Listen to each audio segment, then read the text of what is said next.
नमस्कार, हर हर महादेव, जय भोलेनाथ। आप सभी का स्वागत है आपके खुद के YouTube चैनल पर जिसका नाम है चाचा के फैक्ट्स। मेरा नाम नितिन है। मैं यहाँ से फैक्ट्स, ईश्वर से जुड़े चमत्कार, रोचक पौराणिक कथाएं और तीसरी शक्ति के प्रकोप के बारे में बात करता हूँ। कहानी के माध्यम से समझाता बताता हूँ। और अगर आपके पास भी कोई कहानी है तो प्लीज़ मुझे मैसेज करिएगा। Facebook, WhatsApp, Insta, comment section, कहीं भी आप कहीं भी मैसेज करोगे हम तुरंत आपके मैसेज तक पहुँच जाएंगे। और अगर आपने अपनी कहानी भेज रखी है और उस पर अभी तक काम नहीं हुआ है तो प्लीज़ मैसेज दोबारा करिएगा। आज की कहानी एक ऐसे चमत्कार के बारे में है जिससे साफ पता चलता है कि ईश्वर जल्दी या देर से मनोकामना हर किसी की पूरी करते हैं। और हाँ, अगर आपके भी मन में एक सवाल है कि भाई ईश्वर की भक्ति तो हम भी करते हैं, ईश्वर की भक्ति वो सामने वाला भी करता है, लेकिन उसकी सारी मनोकामना पूरी होती है जो उसे नहीं चाहिए, फिर भी ईश्वर उसके लिए हर वो व्यवस्था करते हैं जो कि उसकी ज़िंदगी आराम से कट रही है और हमारी समस्याओं के साथ है।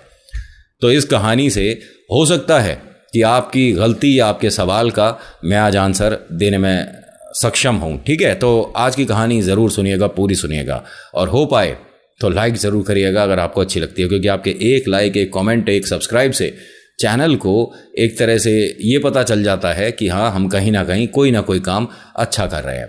और कोई गलती है हमारी तो हमें बताइए, फीडबैक के ज़रिए हम उसे देख पाएँ, समझ पाएँ, और उम्मीद करें फिर अगली वीडियो में हम बेहतर कर पाएँ, क्योंकि मैं तो जब तक आप सिखाओगे नहीं सीखूंगा नहीं। अभी फ़िलहाल चैनल का इंट्रो, उसके बाद आकर कहानी शुरू करूँगा। कहीं मत जाइएगा, पूरी कहानी सुनिएगा और लिखिएगा ज़रूर, हर हर महादेव।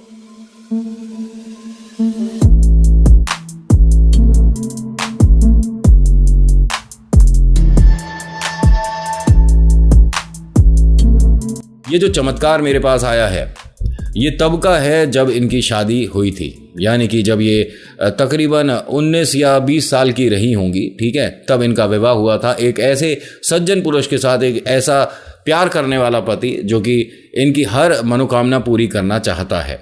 ठीक है, और ये विवाह भी शिव मंदिर में हुआ। और कमाल की बात देखिए कि दोनों शिव भक्त हैं। जो ये सरिता देवी हैं ये भी, और जो इनके पति हैं ये भी, दोनों ही महादेव के भक्त हैं। अब होता क्या है कि जब हम ईश्वर की भक्ति कर रहे हों और उस वक्त हमारे साथ कुछ अप्रिय घट जाए तो भक्ति में भी असर आता है कि जब ईश्वर हमारे लिए कुछ अच्छा नहीं कर रहे, हमारे साथ इतना बुरा हो गया, तो अब हम पूजा पाठ नहीं करेंगे, हमें भी ईश्वर की भक्ति नहीं करनी। लेकिन ये ना, मतलब खाना खाना तो भूल सकती हैं, लेकिन महादेव की आरती, महादेव पर जल अर्पण और महादेव की पूजा करना नहीं भूलती हैं, और भूलना भी नहीं चाहिए। कैसी भी परिस्थिति हो, आपको ईश्वर के आगे नतमस्तक होना चाहिए। हर बार उनसे कहना चाहिए कि हमारे लिए थोड़ा बेहतर कर दो, हमारे लिए थोड़ा अच्छा कर दो।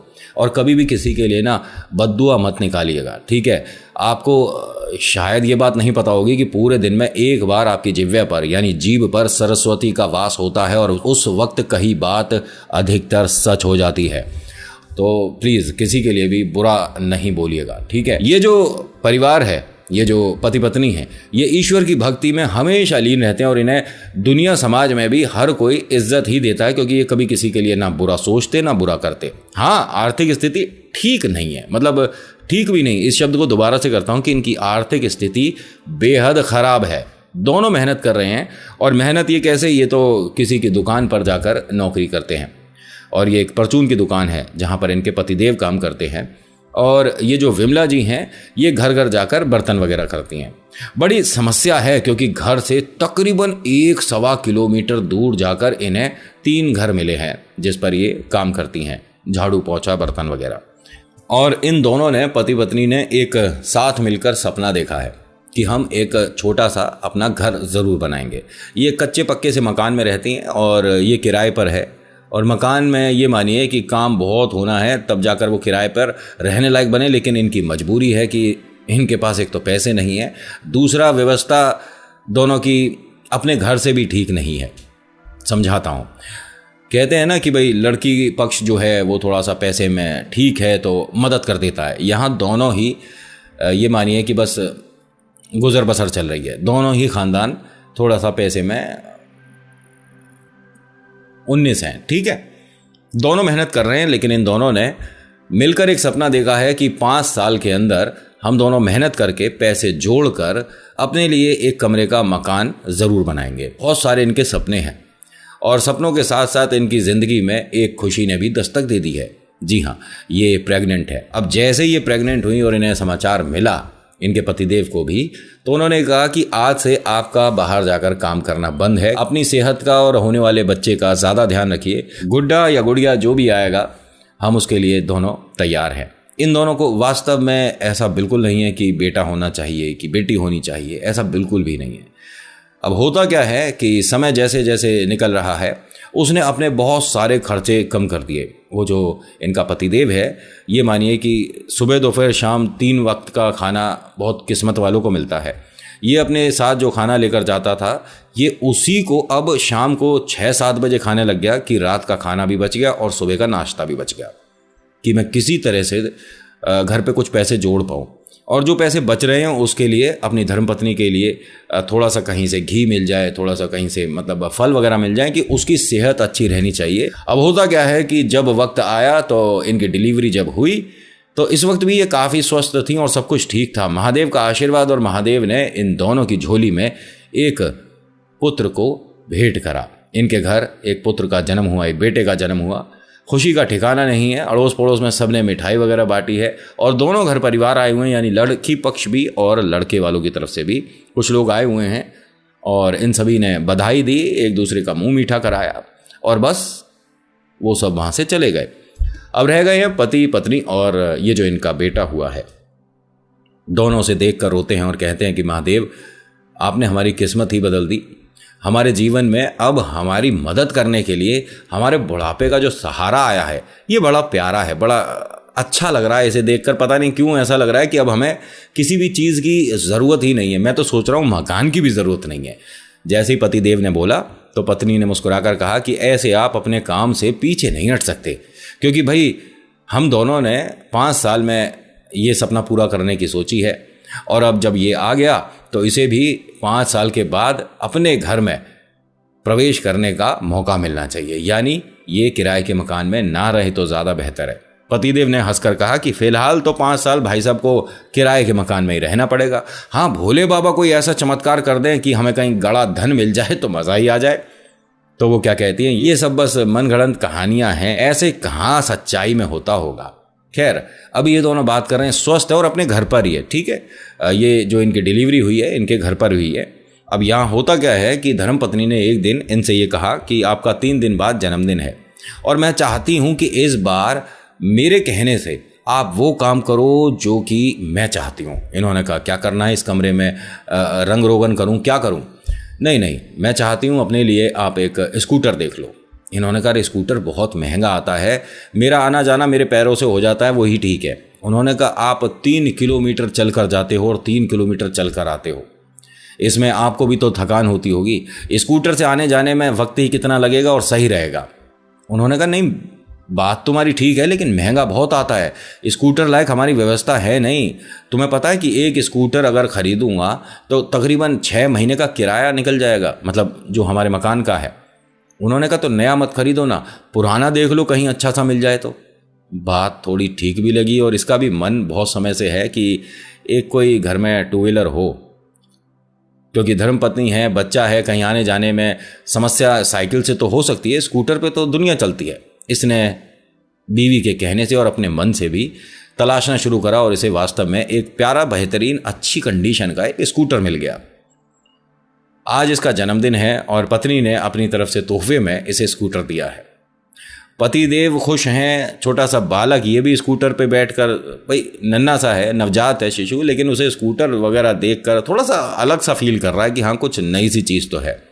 अब जैसे जैसे वक्त बीत रहा है इनके घर में खुशियों ने अपना घर करना शुरू कर दिया है, 4 पैसे भी जुड़ रहे हैं, सब कुछ एकदम ठीक चल रहा है। भोले बाबा की कृपा इस परिवार पर है। नहीं, भोले बाबा की कृपा इस परिवार पर थी, क्योंकि आज एक दुखद समाचार आया है। ये अभी तक जो सही समय चल रहा था, 3-4 महीने बीत चुके थे, ये बालक जो है ये भी अब 4 महीने का हो चुका है, लेकिन इसके घर आज एक समाचार बेहद दुखद आया है। किसी जानने वाले ने बताया कि तुम्हारे पतिदेव का एक एक्सीडेंट हो गया है, जिसकी वजह से बहुत उसके चोटें आई हैं और उसे अस्पताल में भर्ती कराया है। तुम फटाफट जाओ, हम बच्चे के साथ घर पर रुकते हैं। इसे कुछ समझ नहीं आया कि ये सब क्या हुआ। चलते चलते बस इसने एक बार ये बोला कि भोले बाबा सब कुछ ठीक हो। जब ये वहां पहुंची है तो वहां कुछ इसके जानने वाले पहले से पहुंचे हुए हैं, जो अड़ोस पड़ोस के लोग हैं वो पहुंच गए हैं। मत देख बिटिया, मत देख बिटिया। अरे ऐसे कैसे आप बोल रहे हो, मत देख, उनकी तबीयत खराब है, उनके कुछ चोट आई है। तो इनकी जो सास हैं वो भी वहां पहुंच चुकी थी। उन्होंने इसका हाथ एकदम से पकड़ लिया और कहा कि बिटिया वो साथ छोड़ गया है। इसे यकीन नहीं हुआ। क्या बोल रहे हो आप? भोलेनाथ हमारे साथ ऐसा नहीं कर सकते। ये सब कुछ लिखा है, अब इसमें महाकाल को दोष देने की ज़रूरत नहीं है कि उन्होंने ये सब किया है। सब लिखा होता है बेटा, अब तू अपने आप को संभाल। इसे यकीन नहीं हुआ। ये सबको धक्का देते हुए वहाँ हॉस्पिटल में अपने पतिदेव के, मृत पतिदेव के शरीर के सामने आ गई और ये गुम हो गई। आंख से एक आंसू नहीं निकल रहा और इसे समझ नहीं आ रहा कि अब यहां से जिंदगी कैसे चलेगी। ये क्या हुआ है मेरे साथ, मुझे कुछ नहीं समझ आ रहा। इसे सबने बहुत कोशिश करी कि किसी तरीके से रोए। ये सदमा इसके दिल घर कर गया।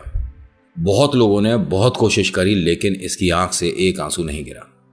ये कहना सही नहीं होगा, ये वहां अपना मानसिक संतुलन खो बैठी। ये भागती भागती बाहर आई है, महादेव महादेव महादेव महादेव, और कुछ नहीं।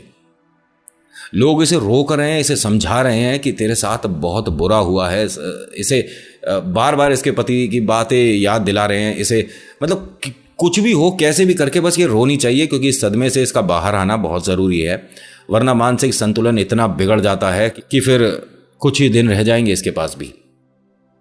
इसका छोटा बच्चा है, 4 महीने का, वो घर पर इंतज़ार कर रहा है और माँ की हालत देखिए कैसी हो गई है।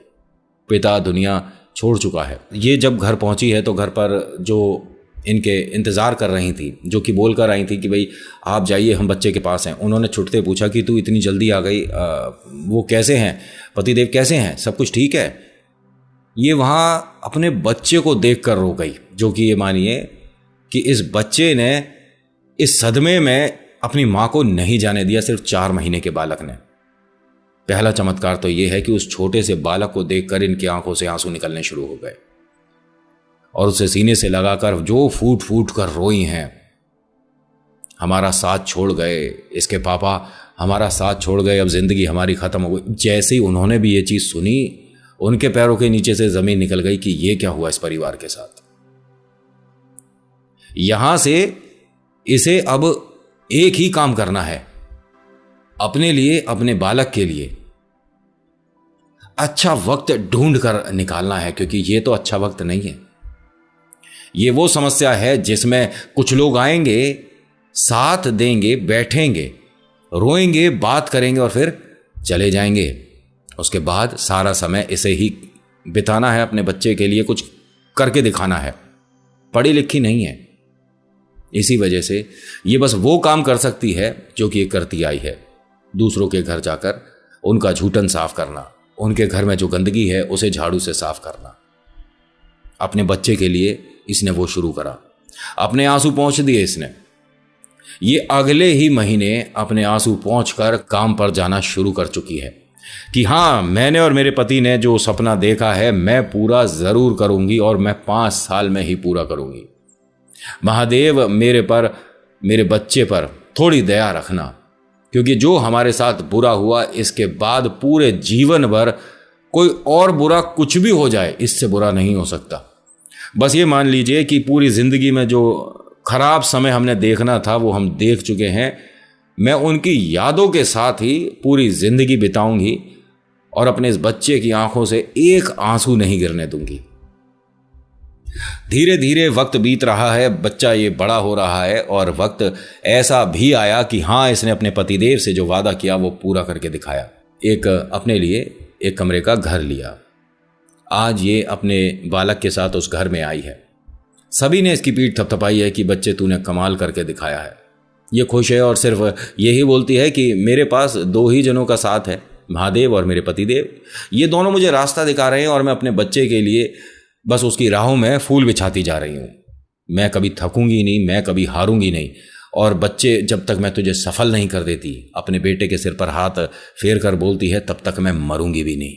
इन्होंने जहाँ घर लिया है यहाँ पर बताते हैं कि कोई महापुरुष हैं जिन्हें सब लोग ऐसा बोलते हैं कि भोले बाबा दर्शन दे चुके हैं। महादेव में इनकी आस्था इतनी है कि इनके भी मन में उत्सुकता आई कि मैं अपने बच्चे को उनके पास एक बार लेकर जाऊं, बच्चे का भविष्य पूछूं, इसके सिर पर हाथ रखवाऊं। लेकिन ये मन में ही रह गई। इसके बाद काम में इतनी व्यस्त होने की वजह से ये कभी वक्त नहीं निकाल पाई। बच्चा धीरे धीरे बड़ा हुआ और आज ये बच्चा 18 साल का हो चुका है। इनकी भी काफ़ी उम्र हो चली है, लेकिन हाँ, ये माँ और बेटा ये दोनों एक दूसरे को बहुत प्यार करते हैं। ये माँ की आंखों में आंसू नहीं आने देता और ये अपने बेटे की हर वो ख्वाहिश पूरा करना चाहती है जो उसके मन में है। अब यहाँ धीरे धीरे वक्त बीता, ये कॉलेज भी गया और कॉलेज से पढ़ाई करने के बाद 6 महीने घर खाली बैठा। ये वक्त बड़ा ख़राब हो गया है। ये हर दिन जाता है, नौकरी नहीं मिलती है। महादेव का ये भक्त है, लेकिन महादेव इसकी सुन नहीं रहे हैं। मन में आस्था डगमगा रही है और अब इसने मंदिर भी जाना बंद कर दिया है। माँ ने कई बार कहा कि ईश्वर के प्रति आपकी आस्था डगमगानी नहीं चाहिए। जो ईश्वर आपके लिए करते हैं हर बार अच्छा होता है, बस आप उसे समझते कभी कभी बाद में हो। बेटा, वक्त भी अच्छा आएगा, तू ईश्वर का दामन मत छोड़, महादेव हमेशा अच्छा करेंगे। उन्होंने कहा, मेरे लिए तो अभी तक कुछ अच्छा नहीं हुआ, और महादेव नहीं, मेरे लिए तो मेरी माँ सब कुछ अच्छा करती हैं। माँ, कहीं तुम ही मेरे लिए नौकरी देख लो तो लग जाए, वरना महादेव तो नहीं लगवाते। इन्होंने कहा, बेटा ऐसा नहीं कहते, एक काम करते हैं, यहाँ वो जो पंडित जी रहते हैं ना, जो सिद्ध पुरुष हैं, उनके पास चलते हैं, ज़रा पता करके आते हैं कि तेरा भविष्य है कैसा। अरे इन सब बातों में कुछ नहीं रखा। अगर वो कह देंगे कि भविष्य खराब है तो ऐसा थोड़ी ना होता है। जब तक हम मेहनत नहीं करेंगे हमें मिलेगा क्या? अभी मेरी किस्मत में है ही नहीं नौकरी। उन्होंने कहा, हर सवाल का एक जवाब होता है। कभी कभी उस जवाब के लिए हमें कुछ लोगों से, विद्वान लोगों से जानकारी लेनी पड़ती है। तो मेरी बात मानकर तू अपने पिता का स्कूटर उठा और चल मेरे साथ। इसने अपनी माताजी के आज्ञा का पालन किया और अपनी माताजी के साथ वहाँ उन ऋषि के पास पहुँचा। पहुँचने के बाद देखा कि वहाँ काफ़ी लोग आए हैं और पंडित जी के दर्शन करना चाहते हैं, ऋषि से कुछ पूछना चाहते हैं, अपने भविष्य के बारे में जानना चाहते हैं। जब इनका भी वहाँ एक तरह से कह सकता हूँ कि नंबर आया और ये गए, तो उन्होंने इन्हें देखकर बच्चे के सिर पर हाथ फेरा पहले तो माँ ने कहा कि पहले हमारी बात सुन लो। उन्होंने कहा, सुनने की कोई ज़रूरत नहीं माँ।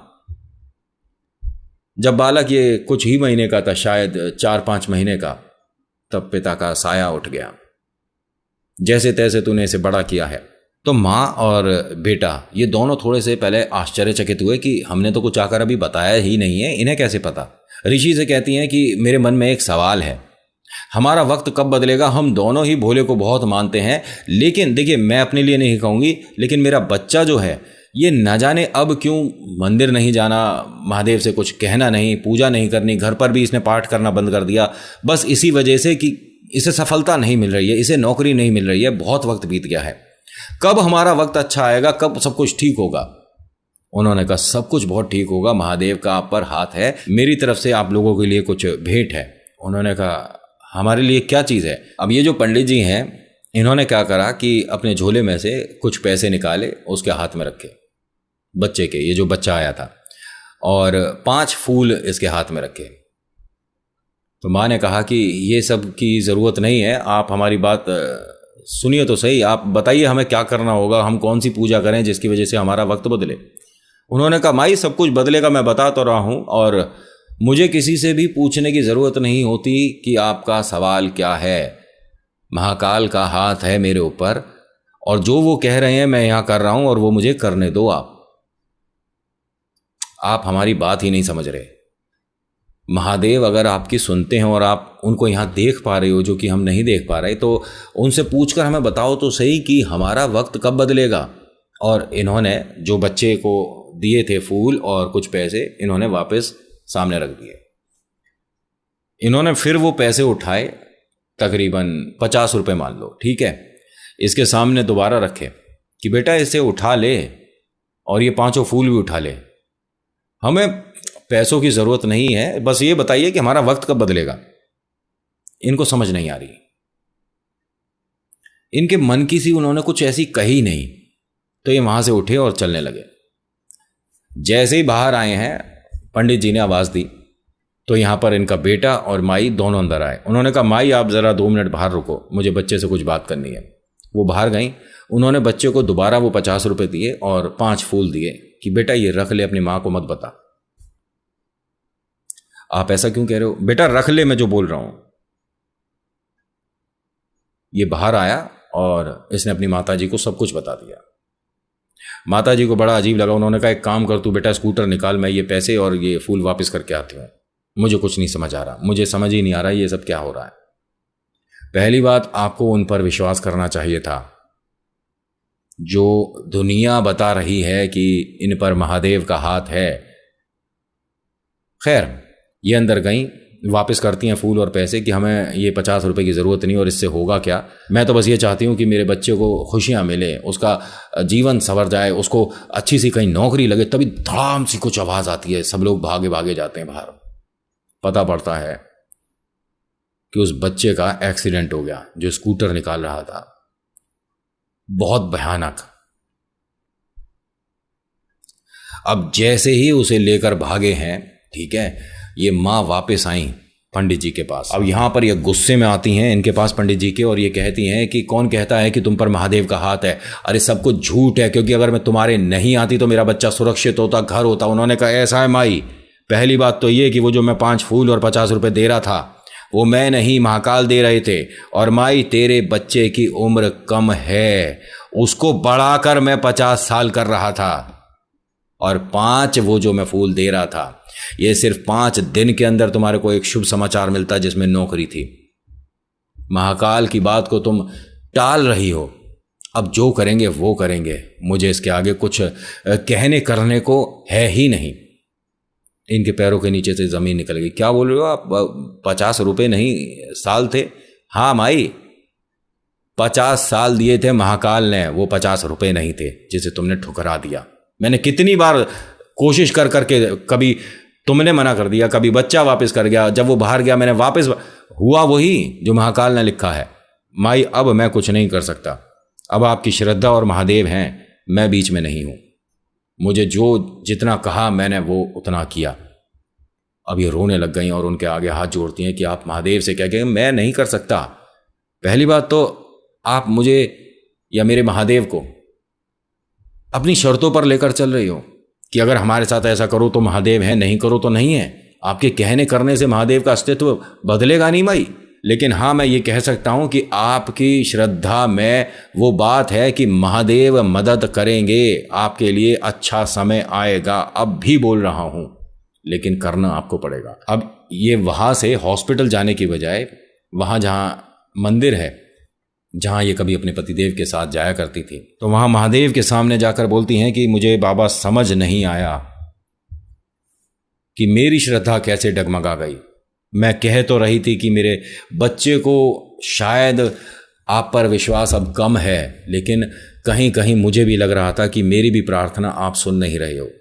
और अगर मैंने आज तक कुछ भी प्रार्थना करके अच्छा किया है तो मैं आज आपसे बस अपने बच्चे की जिंदगी मांगती हूं। मेरे बच्चे को बचा लो, आप अपने दूत से बोलकर उसकी जगह मुझे ले जाओ। वहां पंडित जी भी खड़े होते हैं और वो रोती माई से कहते हैं कि सब कुछ ठीक होगा, बाबा के सामने तू भरी आंखों से आई है, तू सब कुछ ठीक होगा। उन्होंने कहा क्या ठीक होगा? मेरे बच्चे का जो एक्सीडेंट हुआ है, जो दुर्घटना हुई है, वो लोग बहुत बेकार की बातें कर रहे थे वहाँ। मैं तो हॉस्पिटल गई भी नहीं हूँ, बचा नहीं, बचेगा नहीं, वो क्या पता नहीं बोल रहे थे, मुझे समझ नहीं आ रहा, मैं अस्पताल जाऊँ नहीं। उन्होंने कहा आप जाओ माई, सब कुछ ठीक होगा, बाबा सब भली करेंगे, जाओ आप। ये मंदिर से जब चल रही थी तभी रुकी, पलटी और महादेव को देखकर आंसू पहुँचते हुए बोलती हैं कि बाबा इसके अलावा कोई है नहीं, मेरा जिंदगी खत्म हो जाएगी। और ये वहां से सीधा हॉस्पिटल पहुंचती है।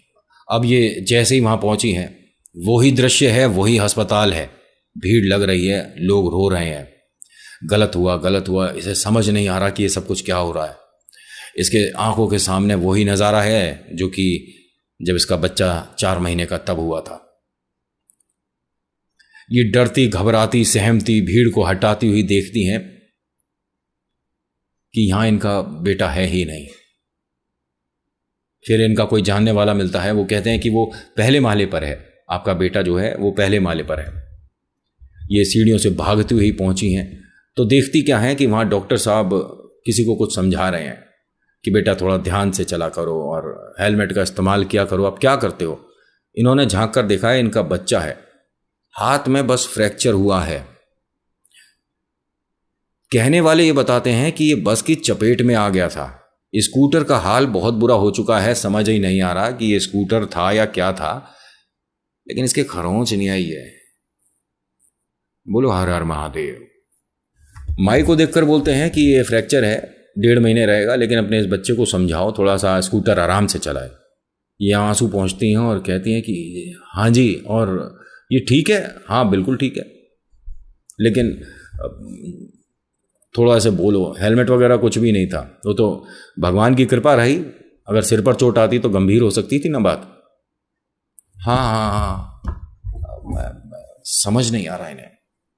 ये माई आई और बच्चे को अपने से लिपटा कर रोने लग गई। अब बच्चा बोलता है कि अरे माँ मैं ठीक हूँ, मैं ठीक हूँ, कोई समस्या नहीं हुई, लेकिन जो वो दुर्घटना हुई थी वो तो बहुत भयंकर हुई थी। मुझे नहीं पता कैसे क्या हुआ, लेकिन मैं ठीक हूँ। अरे रोना बंद कर, यहाँ पर सब देख रहे हैं माँ कैसे काम कर रही है, देख।